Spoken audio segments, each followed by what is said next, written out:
नमस्कार साथियों, मैं आपके अपने YouTube चैनल पर गुरु चौहान जीके पर मैं जितेंद्र सिंह चौहान आपका हार्दिक स्वागत करता हूं, अभिनंदन करता हूं।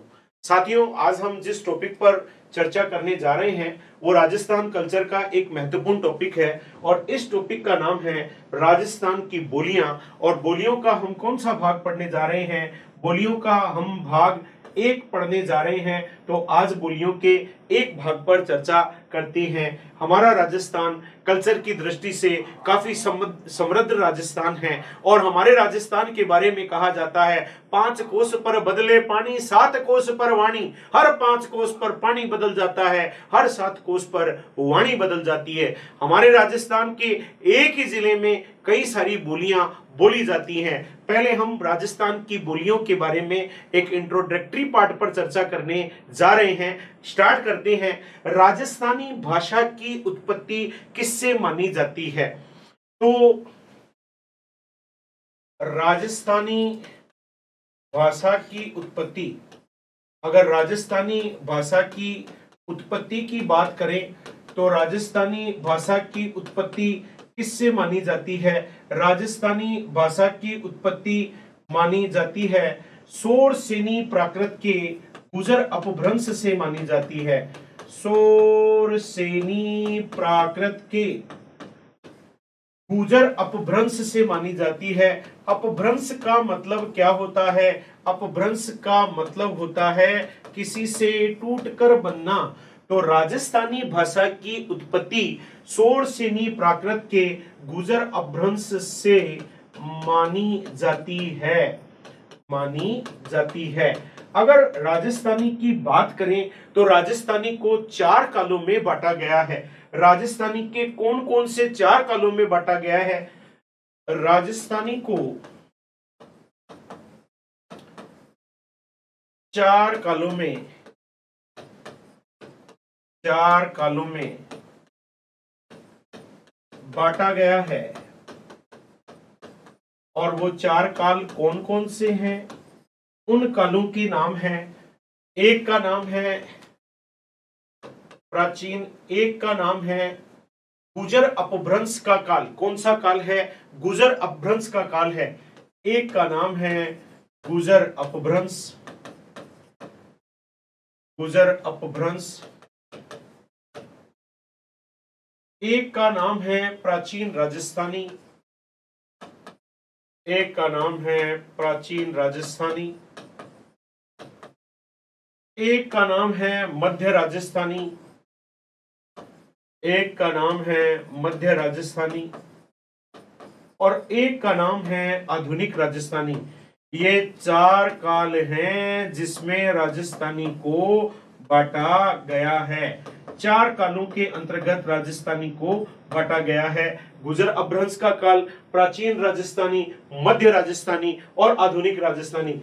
गुजर अपभ्रंश का काल है 11वीं शताब्दी से 13वीं शताब्दी के मध्य। ये 11वीं से 13वीं शताब्दी के मध्य है। तो प्राचीन राजस्थानी 13वीं से 16वीं शताब्दी के मध्य है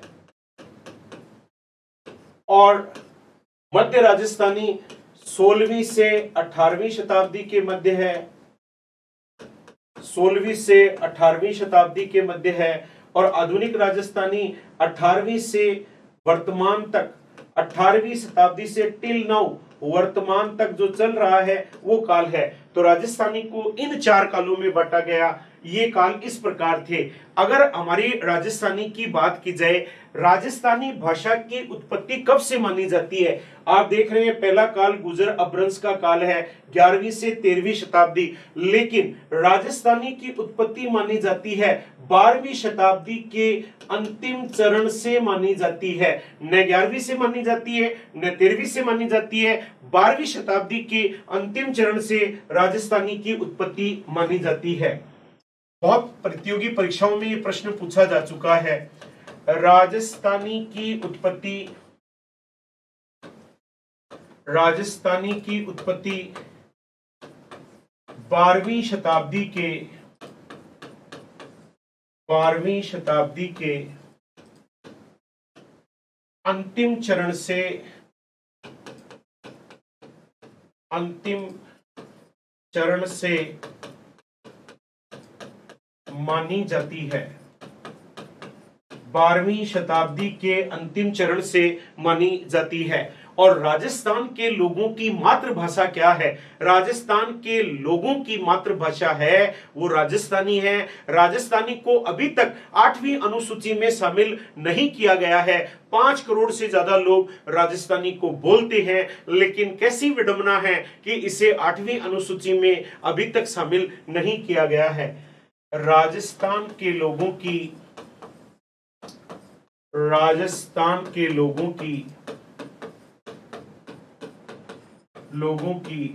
मातृभाषा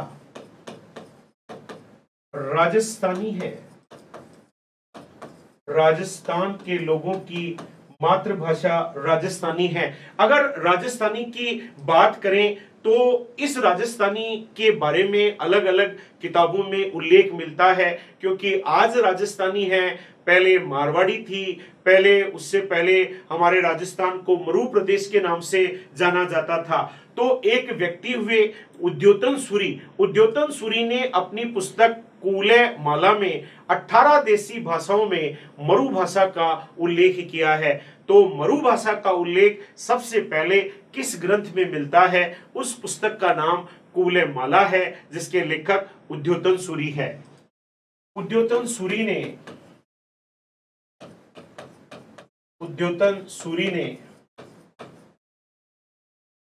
अपनी पुस्तक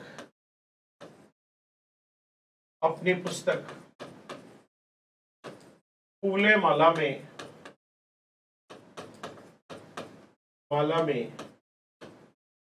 18 देसी भाषाओं में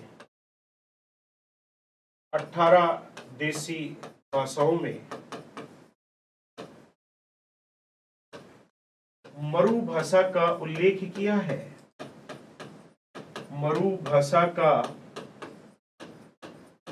उल्लेख किया है।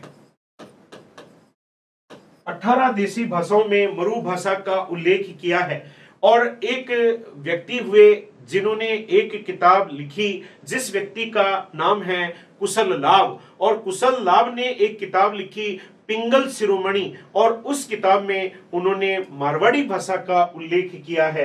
क्योंकि पहले आज राजस्थान के लोगों की मातृभाषा है राजस्थानी से पहले मारवाड़ी से पहले मरू भाषा, इन नामों से इसे जाना जाता रहा है। तो कुशल लाभ ने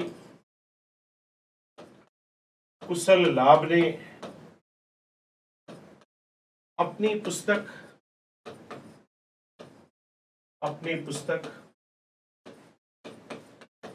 पिंगल शिरोमणि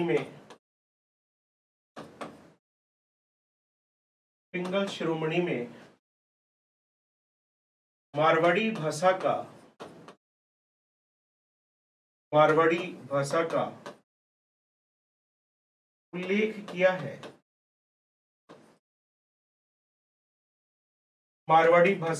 उल्लेख किया है।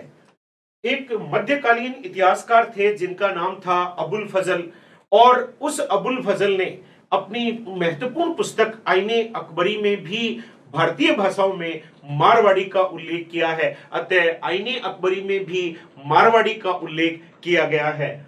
मध्यकालीन इतिहासकार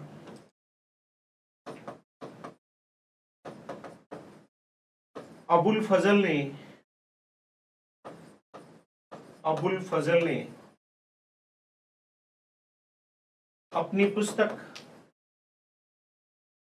अपनी पुस्तक आईने अकबरी में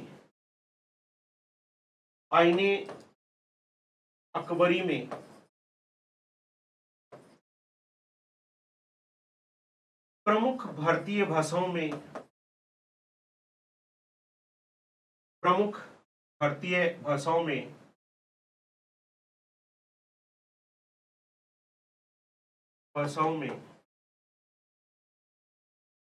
मारवाड़ी का उल्लेख किया है। मारवाड़ी का उल्लेख किया है।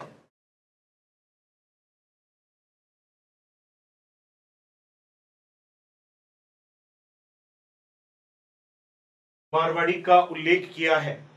अगर बात करें राजस्थानी की लिपि की, अगर राजस्थान की लिपि की बात करें, राजस्थान में पहले जो लिपि बनी वो बणियों के द्वारा बनाई गई, महाजनों के द्वारा बनाई गई, तभी तो इसे बनियानवी कहते हैं, इसे महाजनी कहते हैं और इसे मोंडी भी कहा जाता है। और ये कैसे लिखी जाती है, अगर आपने बणियों की बही देखी हो तो इस प्रकार वो लिखते हैं, लकीर घसीट कर, उसमें पता नहीं लगता राम नारायण है कि राम प्रकाश है, लकीर घसीट कर लिखी जाती है। अतः राजस्थानी की जो लिपि है उसका नाम, उसे मुड़िया कहा जाता है। वो देवनागरी नहीं है, वह लिपि है मुड़िया, जो कैसे लिखी जाती है, लकीर घसीट कर लिखी जाती है। और इसका आविष्कारक किसे माना जाता है, इसका आविष्कारक टोडरमल को माना जाता है, जो अकबर के 9 रत्नों में से एक थे। तो ये बहुत इंपॉर्टेंट प्रश्न माना जा सकता है। राजस्थानी की लिपि मुड़िया है, मुड़िया है। इसे महाजनी या बनियानवी, बनियानवी या मोंडी भी कहा जाता है, मोंडी भी कहा जाता है। यह लकीर घसीट कर लिखी जाती है, लकीर घसीट कर लिखी जाती है। इसके आविष्कारक, इसके आविष्कारक टोडरमल थे। इसके आविष्कारक कौन थे, इसके आविष्कारक थे टोडरमल जी ने। हमारे राजस्थान में, हमारे राजस्थान में एक व्यक्ति हुए, एक व्यक्ति हैं और जिन्होंने राजस्थानी भाषा का अध्ययन किया, और राजस्थानी भाषा का अध्ययन करने के लिए उन्होंने एक किताब लिखी। जॉर्ज अब्राहम ग्रियर्सन ने एक किताब लिखी, the linguistic survey of India, और इस किताब में उन्होंने सबसे पहले हमारी यहाँ की भाषा के लिए राजस्थानी शब्द का उल्लेख किया। अतः राजस्थानी शब्द का उल्लेख राजस्थानी भाषा के लिए सबसे पहले किसने किया, वह व्यक्ति जॉर्ज अब्राहम ग्रियर्सन ने थे, जिन्होंने अपनी पुस्तक में सबसे पहले यह उल्लेख किया। जॉर्ज अब्राहम ग्रियर्सन ने, बहुत इंपॉर्टेंट क्वेश्चन है ये, जॉर्ज अब्राहम ग्रियर्सन ने अपनी पुस्तक,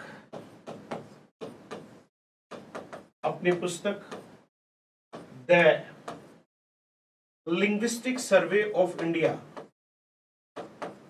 the linguistic survey of India, the linguistic survey of India में यहां की भाषा के लिए, की भाषा के लिए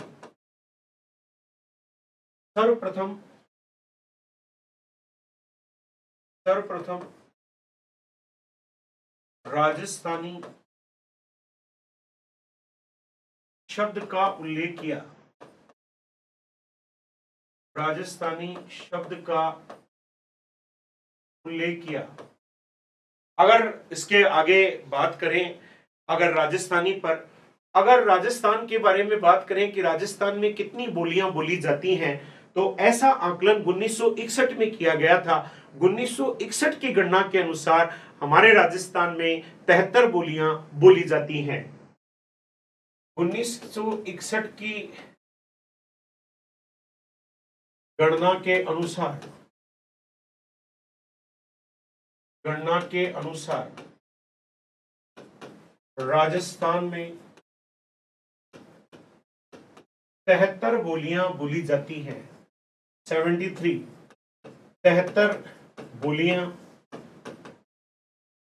बोली जाती हैं। 73 बोलियां बोली जाती हैं। अगर बात करें कि राजस्थानी भाषा दिवस कब मनाया जाता है, राजस्थानी भाषा दिवस मनाते हैं क्योंकि मातृभाषा दिवस मनाते हैं 21 फरवरी को, उसी दिन राजस्थानी भाषा दिवस मनाया जाता है। तो राजस्थानी भाषा दिवस प्रतिवर्ष 21 फरवरी को मनाते हैं। राजस्थानी भाषा दिवस 21 फरवरी को 21 फरवरी को मनाया जाता है। तो आज आपने चर्चा किया राजस्थानी भाषा का भाग एक, कौन सा भाग एक पढ़ रहे थे और उस भाग एक में आप क्या पढ़ रहे थे।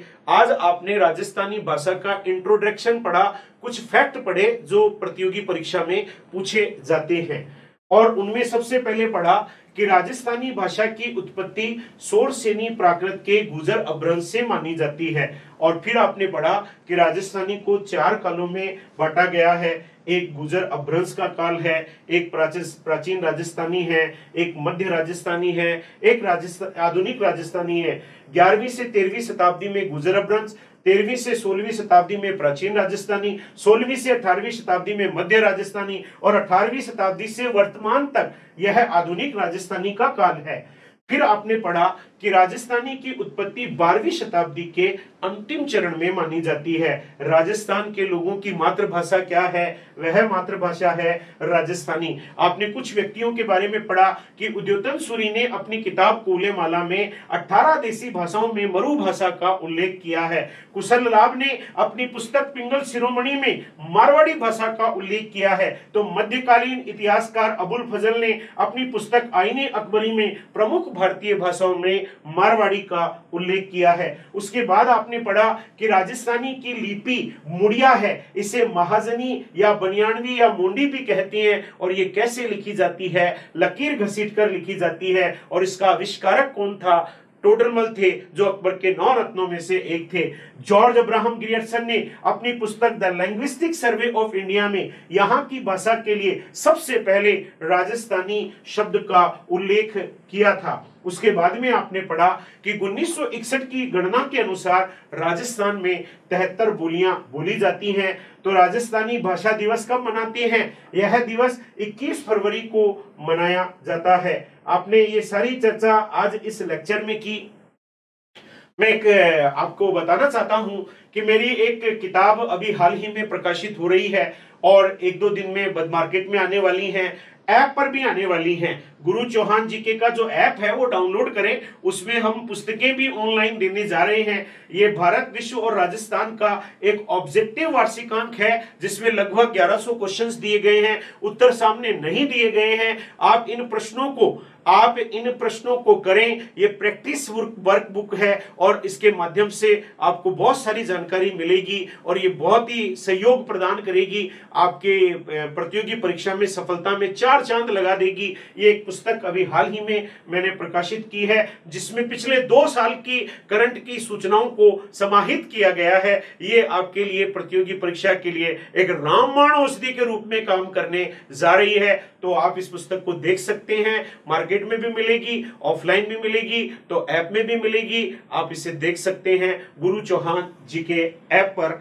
मैंने कई सारे कोर्स भी बना रखे हैं, पर मंथ, 3 मंथ, 6 मंथ, साल भर के लिए आप इसे ले सकते हैं। 1 महीने का चार्ज 21 रुपए है, 3 महीने का चार्ज 51 रुपए है, 6 महीने का 101 रुपए है और 1 साल का 151 रुपए है। जितने भी वीडियो डले हुए हैं 1 महीने में, ऐसा नहीं है कि कुछ लॉक किए हुए हैं, आप सारे देख सकते हैं। आपके ऊपर डिपेंड करता है आप कितने देख सकते हैं। तो आज हमने राजस्थान की बोलियों का भाग 1 पढ़ा, हम जल्दी इसका भाग 2 लेकर आएंगे। मैं आप सभी लोगों का आभार प्रकट करता हूं जो सहयोग आप अपने चैनल को दे रहे हैं। गुरु चौहान जीके को और आगे बढ़ाइए क्योंकि ये आपका अपना चैनल है। इसे शेयर कीजिए, लाइक कीजिए, सब्सक्राइब कीजिए, अपने मित्रों तक पहुंचाइए क्योंकि पढ़ेगा इंडिया तभी तो बढ़ेगा इंडिया। धन्यवाद साथियों, जय हिंद साथियों।